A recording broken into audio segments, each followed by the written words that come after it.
She was always chasing a feeling. Lily had that restless kind of beauty, the kind that didn't like to sit still. Her laugh was wild, her eyes always darting to the horizon, like something better was just out of reach. Even when she was still, her mind wasn't. She'd talk about the places she wanted to see, the people she wanted to become. Her words spilled out like they were late to some bigger adventure. Me? I liked the quiet. I'm Ethan. 43 years old, financially stable, emotionally grounded, and satisfied with the life I've built. I enjoy my early morning coffee, the sound of rain hitting the roof, the scent of old books. I've never needed fireworks to feel alive. I've always believed that joy comes not from the highs, but from the steadiness in between. That's the kind of life I tried to build with Lily. At first, she seemed to appreciate it. Said I made her feel safe. Said I was her anchor in a world full of storms. But anchors, she later confessed, start to feel like chains. The signs were always there, if I'm being honest. The way she'd sigh at dinner parties, half listening as I talked about my work. The way her fingers danced across travel blogs and videos late into the night. How she lit up when strangers shared their stories of cliff dives, motorcycle trips through Bali, impulsive life decisions that left them breathless. I could see the longing in her smile. I just hoped it wouldn't consume her. One evening, after dinner, she looked at me, not with anger, not even sadness, but with something heavier, detachment. Ethan, she said softly, I don't think this life is enough for me. I need more. I need to feel alive again. I didn't try to argue. Didn't plead or guilt-trip her. I just nodded, heart sinking. Because deep down, I always knew I couldn't compete with her hunger for chaos dressed as excitement. She wasn't asking me to change, and I wasn't about to ask her to stay. What kind of love would that be? So I gave her the one thing I could, the one thing I knew she was really asking for. I gave her freedom. I watched her pack her things into that beat-up red suitcase she adored, the one plastered with stickers from a life she always wanted but never fully had. She kissed me on the cheek, told me she was grateful. Told me I'd always meant something. But she didn't cry. She was too busy looking ahead. And I just stood at the doorway, hand on the frame, heart numb, as she disappeared down the street like a bird finally let out of its cage. I didn't know then what she would learn later, that excitement fades, but peace, real peace, is a fire that never burns out. Lily's absence began long before she ever packed her suitcase. It started subtly, like shadows stretching across a room at dusk. One evening she would come home a little later, claiming traffic or catching up with a friend. The next week, she'd cancel our Sunday walks to go to a spontaneous art exhibit or an afternoon hike with people I'd never met. Our conversations, once a sanctuary of shared thoughts, began to thin out. Her words became shorter, more guarded, and her gaze drifted toward things I couldn't see. I tried to pretend I didn't notice at first. It's easier that way, to dismiss the distance as temporary, to believe you can love someone hard enough to keep them from slipping away. But love isn't glue, and Lily was already peeling at the edges.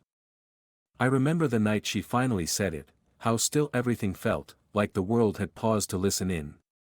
She sat on the edge of the sofa, her fingers picking at the hem of her sweater. I was across from her, nursing a cup of lukewarm tea that had long since lost its comfort. There was no drama in her voice, no outburst or accusation. Just a quiet certainty that felt heavier than any shouting match could have. I don't want to hurt you, she began, and the air in the room seemed to stop moving. But I feel like I'm living someone else's life. I wake up and I don't recognize myself anymore. I thought I'd grow out of it, this hunger for something more. But it's still there. Louder than ever. I wanted to ask what she meant by more, but I didn't. Because I already knew.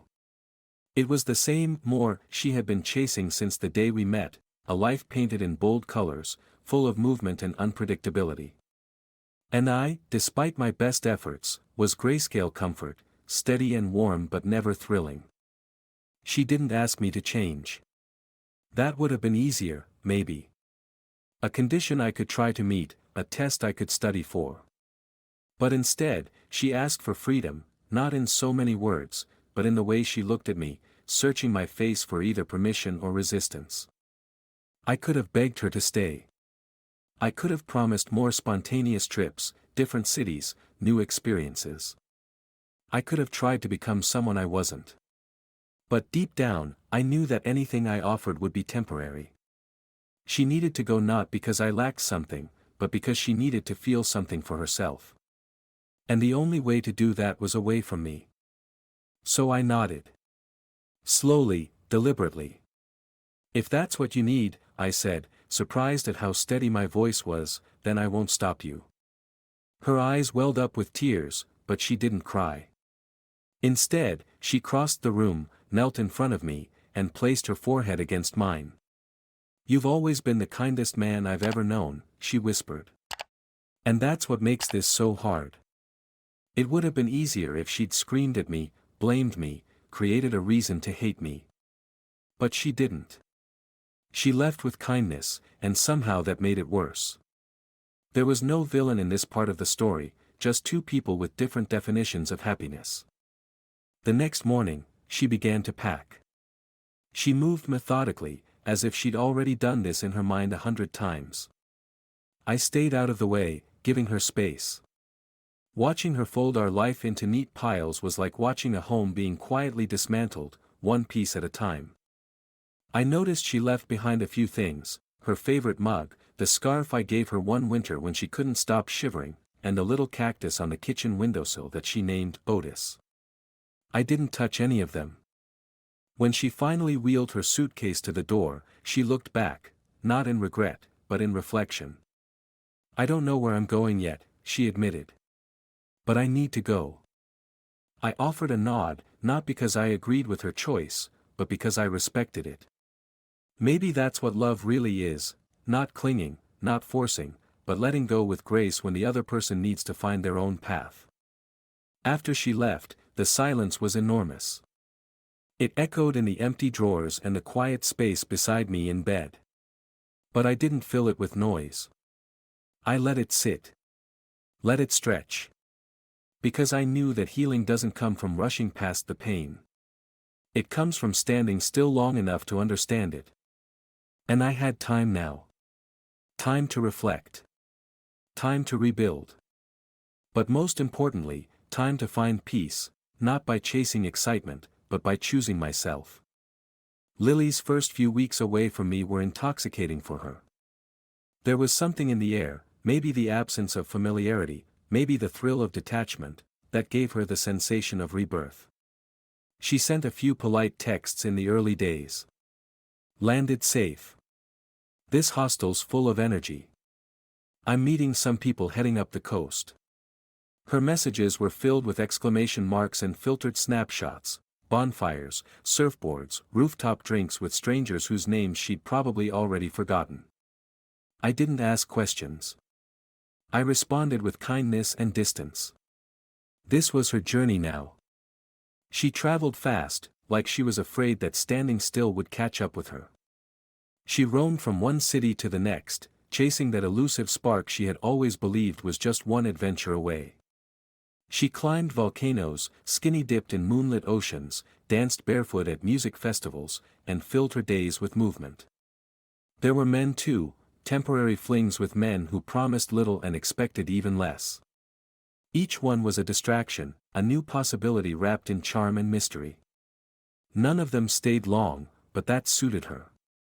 She wasn't looking for permanence, she was looking for the thrill that came with not knowing what came next. For a while, Lily truly believed she had made the right decision. Every new place, every spontaneous invitation, every flirtatious glance in a bar reminded her that she had agency, that she could choose novelty over routine, unpredictability over comfort. She would journal at night, recounting the rush of the day, convinced that she was finally living. It was the life she had romanticized for years. She was free now, untethered, wild, alive. But freedom, she would come to learn, is a complicated thing. Eventually, the shine began to wear off. The thrill of waking up in a new place started to feel more like waking up in the middle of nowhere. The late nights turned into foggy mornings. The people she met became indistinct, their names blurred together like a smudged photograph.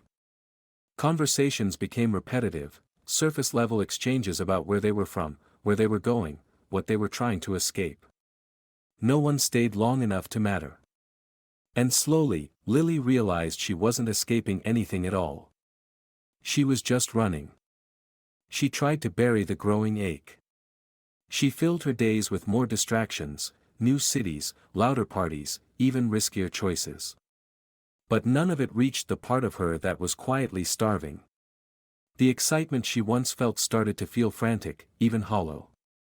It was like drinking salt water, satisfying only for a second before leaving her even more parched. One night, in a small coastal town whose name she couldn't pronounce, Lily sat alone on the steps of a dimly lit hostel. Her phone had died hours earlier, and for the first time in weeks, there were no distractions, no music, no voices, no movement. Just her and the sound of waves in the distance. That's when it hit her.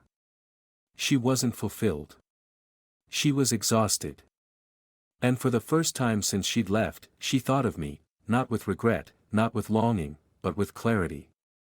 She remembered how I made her tea without asking. How I never interrupted her when she was lost in thought. How our silences were never awkward. They were full. Safe. Sacred. She remembered how I used to trace the lines of her palm like they were maps I'd memorized, and how I always knew when she needed space, real space, not distance. It wasn't about choosing between me and freedom, she realized. It was about misunderstanding what freedom really meant. She had thought it was about escape, about casting off anything that resembled predictability. But now she saw it for what it was, a mirror. Freedom reflects back what's already inside you. And what she saw in that mirror was someone who had never figured out how to be still, how to sit with herself without needing noise to fill the space. She stayed in that town for a week, longer than she'd stayed anywhere since she left. She didn't go on excursions. She didn't swipe through dating apps. She read. She walked. She wrote in her journal without trying to impress herself. And slowly, she began to realize that her craving for excitement had always been a disguise for something deeper, a fear that she wasn't enough unless the world around her was thrilling. She thought about reaching out to me, but didn't. Not yet. She scrolled through my social media once. Just once. Saw a photo of me smiling at a weekend market, holding a coffee, standing beside a woman she didn't recognize. We weren't touching. We weren't even facing each other. But the ease in my body language, the genuine joy in my eyes, it was unmistakable. She zoomed in slightly, then paused. Her finger hovered over the screen, but she didn't double tap. She just looked. It was then that she understood the truth. I had found peace. Not in someone else, necessarily, but within myself. And it was a kind of peace she hadn't yet found on her journey. Maybe she would, someday. Maybe not. But in that moment, Lily understood what she had truly lost. Not just me, but the version of herself that had been capable of finding joy in something still, something deep, something real. She stood up, dusted the sand from her jeans, and walked back into the hostel. Her freedom had brought her clarity, but not the kind she expected. Not the kind she could run toward. The kind she would have to earn. While Lily moved through crowds of strangers in unfamiliar cities, I returned to an almost unnerving quiet. The first week after she left was filled with the kind of silence that doesn't feel peaceful. It felt like a vacuum, an absence screaming in every corner of the house. I found her hair ties in the drawer, her favorite mug still drying on the kitchen rack, a half-read novel beside the couch with her bookmark tucked neatly between the pages. These fragments of her life lingered like unfinished sentences. I didn't rush to remove them. I didn't want to erase her. That wasn't the point. But I did begin to reclaim the space, slowly and deliberately.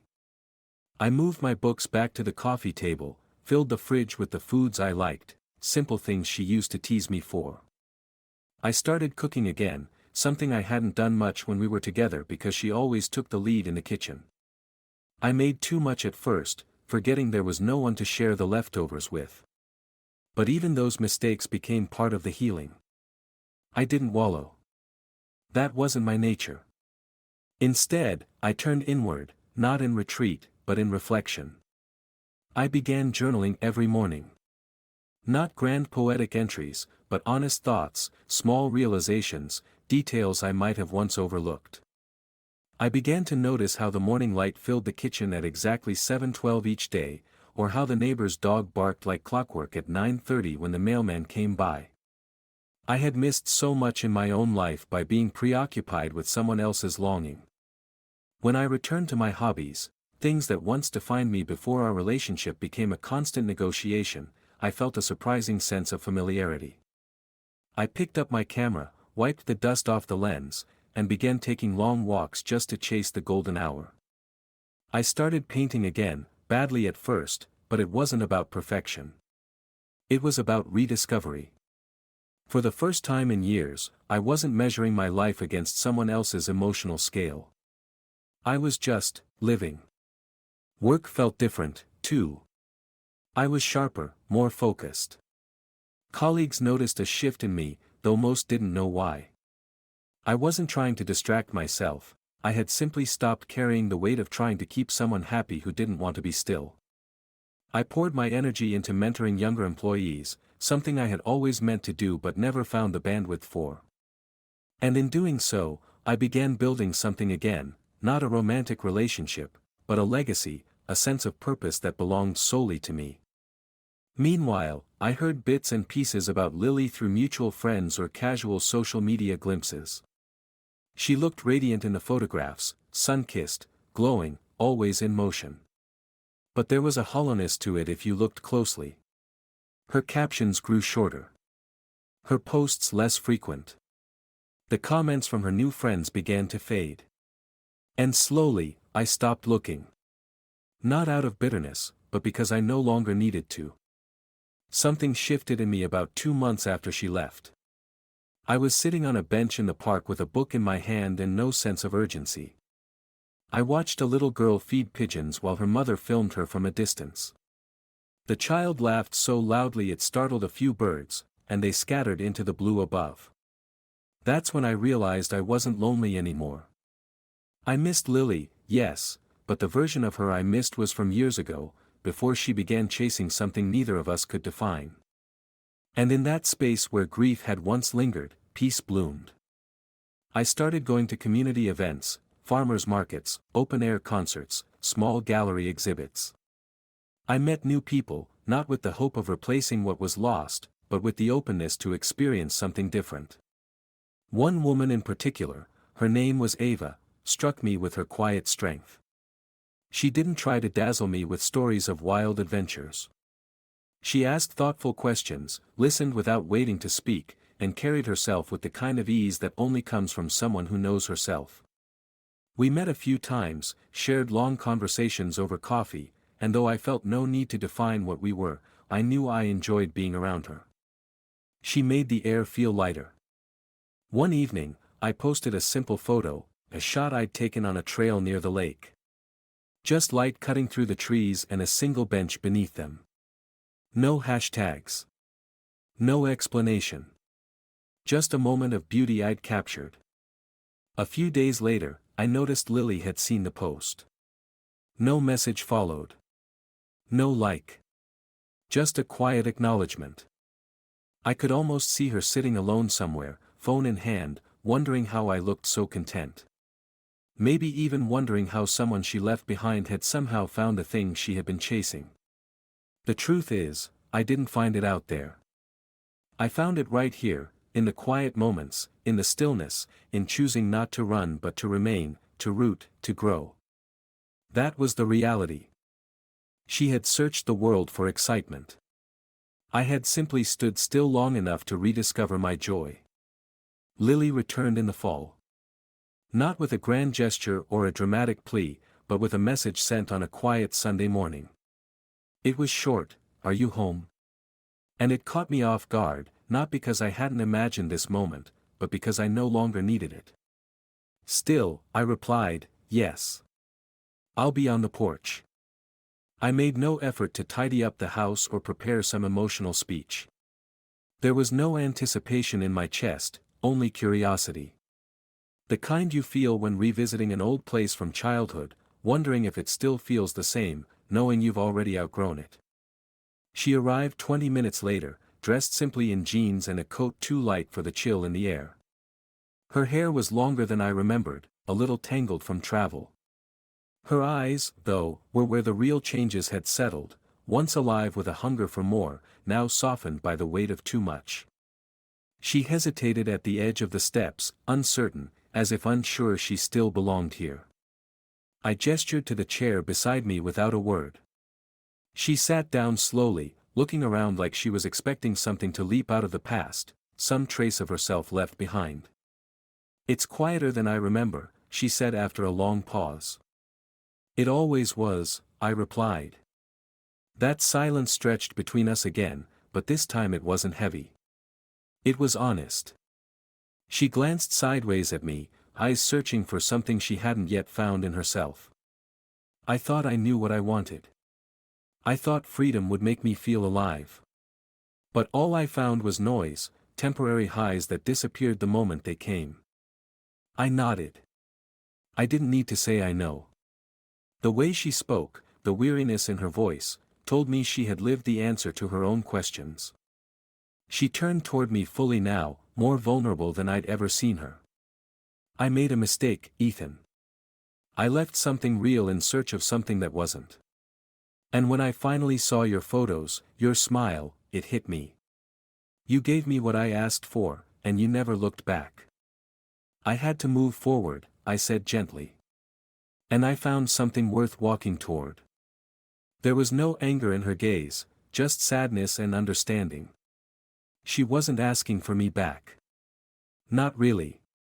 She already knew the answer. She was here to see if what she'd left behind still existed. It didn't. Not in the same way. She looked toward the horizon as the wind stirred the leaves across the porch. "You look happy," she said, more to herself than to me. "Not just okay. Not surviving. But really happy." "I am," I answered truthfully. And she smiled, not out of joy, but with acceptance.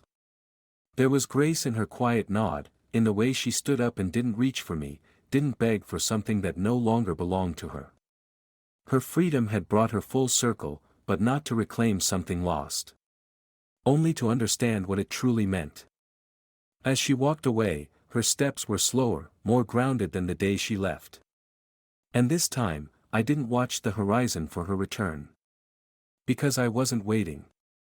Because happiness, I'd learned, isn't something someone else gives you. It's something you choose, something you build. She craved excitement. I gave her freedom. Now, from a distance, she watches the life I created in the quiet she once couldn't stand, and understands too late that what she was chasing was never out there. It was here. All along.